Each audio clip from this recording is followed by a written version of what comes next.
Itu salah satu contohnya. Tidak tahu aturan, tapi yang penting melu-melu. Praktek sudah tersebar di mana-mana, tapi dia nggak ngerti apakah ini mubah atau riba, dia nggak tahu. Dan itu dominan terjadi di masyarakat. Kullu qardin jarra naf'an fahuwa riba. Semua utang piutang yang menghasilkan manfaat, maka manfaat itu hukumnya riba. Penyebab kenapa orang itu melakukan tindakan yang haram. Dan ternyata sumbernya ini ingin cepat sukses sebelum waktunya. Nek saat durunge, kalau memang belum datang waktunya, jangan dipaksakan. Memaksakan seperti itu pasti nanti akan terjebak dalam sesuatu yang haram. Kau ini dijelaskan nek untuk biaya. Saya mau tanya, arisan itu riba atau bukan? Riba. Baik, yang punya arisan tobat. Jangan saya Bapak yang punya arisan katakan Pak. Dah ada, Masya Allah. Bapak steril dari riba. Kalau ibu-ibu yang punya arisan coba katakan. Yang punya arisan. Orang aku toh. Kan? Gawin. Jasa wisma nanti. Arisan dawis, dasar wisma. Riba atau bukan itu? Riba. Kenapa dilanjutkan? Gitu. Wah, orang ngerti Pak, aku mbok riba, mbok orang ngerti, yang penting melu. Itu salah satu contohnya. Tidak tahu aturan, tapi yang penting melu-melu.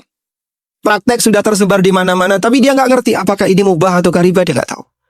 Dan itu dominan terjadi di masyarakat.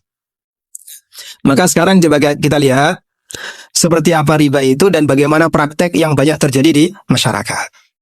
Yang pertama begini, kita lihat dulu riba. Riba itu secara makna bahasa artinya tumbuh dan berkembang.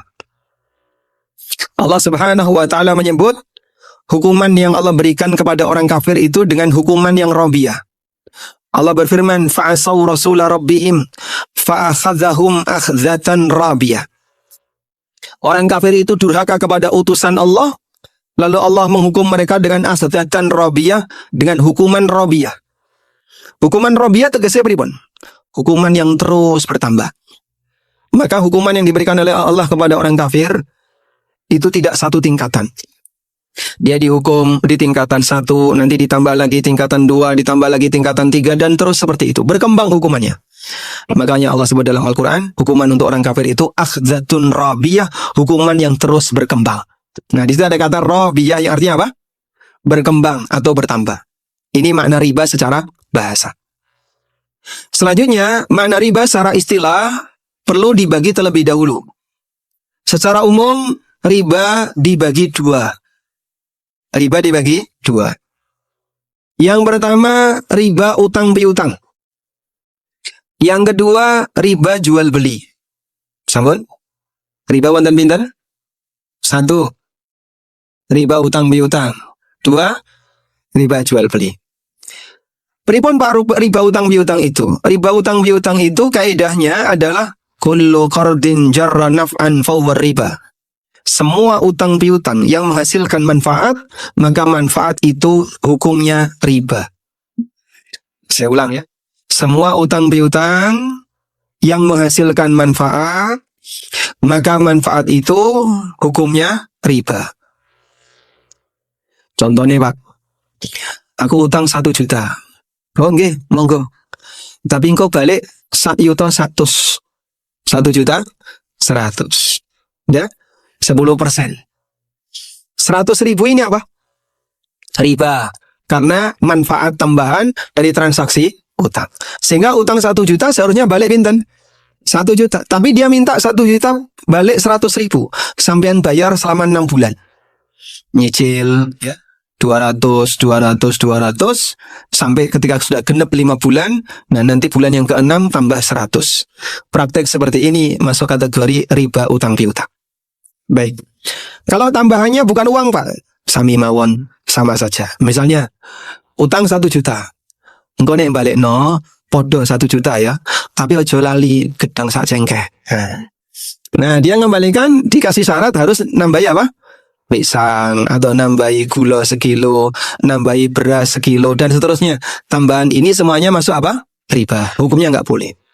Nun sewu seperti ini di pasar, Masya Allah, banyak sekali. Sehingga Bang Plecit, ya, Bang Titil yang tidak punya ATM, Masya Allah, itu merajalela di mana-mana. Gitu? Bang Titil buat nanti ATM betul? Tidak punya ATM. Bank tanpa ATM lebih berbahaya daripada bank yang punya ATM. Dia menjamur dan mengakar di masyarakat sehingga para bakul-bakul, gitu. Ada yang jualan A, jualan B di pasar diutangi butuh piro 100. Ya sesuk balik 150.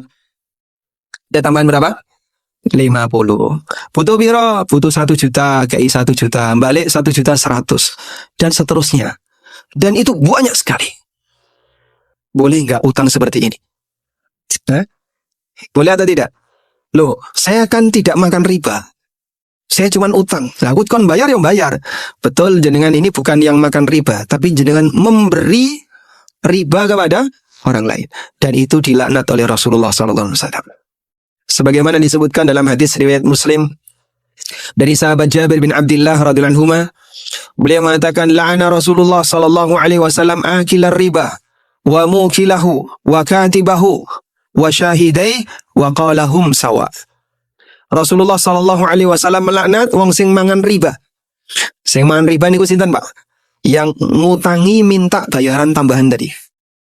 Yang kedua, yang memberi makan riba. Yang memberi makan riba sinten? Nasabah yang bayari. Niku dilaknat oleh Rasulullah SAW.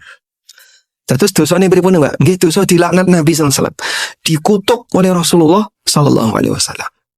Maka jangan dianggap remeh ya, karena termasuk dosa besar. Tonggoku koyo ngono iki, Pak.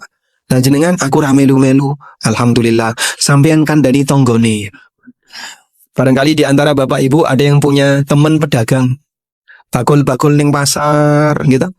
Teman-teman yang mereka suka utang dengan utang ribawi, tolong kasih tahu kepada mereka, praktek yang kamu lakukan itu dosa besar.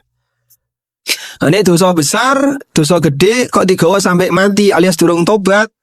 Nggih nyuwun sewu. Nanti akan berhadapan dengan Allah Ta'ala di akhirat. Akan berhadapan dengan Allah di akhirat. Maka kita ingatkan kepada mereka untuk menghindarinya. Baik. Lani kaya ngono, Pak, dagangane ora tambah. Dagangane ora berkembang. Sampeyan pilih pundi? Dagangan berkembang karo dosa. Menapa dagangan cukup tapi ra duwe dosa? Nggih. Ya kaya ngono, ada sebagian orang yang karena dia motivasi hawa nafsunya, pokoknya kudu cepat berkembang. Akhirnya karena dia pengen segera berkembang, caranya ora bener. Dengan cara praktek riba. Ini yang dulu disebut oleh Nabi SAW dengan sebutan penyakit istibta'. Penyakit pripun? Istibta'. Napa niku Pak penyakit istibta'? Ingin cepat sukses sebelum waktunya. Ingin cepat sukses sebelum waktunya. Ini kaya ngene terus ya daganganku ora tambah. Bisnisku orang berkembang. Maka agar bisa cepat sukses, saya utang riba. Agar bisa cepat berkembang, menggunakan utang riba, dan seterusnya. Jadinya apa? Dia melakukan perbuatan yang disebut dengan istibta'. Ingin cepat sukses sebelum waktunya. Ada banyak sekali ya penyebab kenapa orang itu melakukan tindakan yang haram. Dan ternyata sumbernya ini. Ingin cepat sukses sebelum waktunya. Nek saat durunge, kalau memang belum datang waktunya, jangan dipaksakan. Memaksakan seperti itu pasti nanti akan terjebak dalam sesuatu yang haram. Contoh, ya, durung wayahe duwe mobil, kok kudu duwe mobil. Piye carane kudu duwe mobil? Akhirnya pripun? Leasing. Ya. Pernah dengar istilah leasing? Kredit kendaraan, tapi dengan cara ribawi. Belum waktunya punya rumah, pokoknya piye carane kudu duwe omah. Umurmu wis sakmene mosok kok durung duwe omah, izin karo wong tuamu. Akhirnya dia memaksakan diri untuk punya rumah, sehingga dia melakukan transaksi beli rumah dengan cara KPR dan seterusnya. Itulah yang dimaksud penyakit istibta'. Ono menungso pengen cepat kejar target, pengen cepat sugih, pengen cepat kelihatan sukses, tapi dengan cara yang dilarang oleh Allah. Karena belum waktunya. Semua itu butuh proses. Sehingga kalau memang belum waktunya, sabar. Ono wayahe dewe-dewe. Mau dipaksakan untuk segera dapat atau jenengan tunda-tunda, itu insya Allah tidak akan mengubah dan menggeser takdir. Rezeki tetap ditetapkan oleh Allah, tidak akan geser. Baik, maka jamaah, waspadalah dengan yang seperti ini. Dan dorongan hawa nafsu manusia, mereka senang pengen cepat kelihatan sukses sebelum waktunya.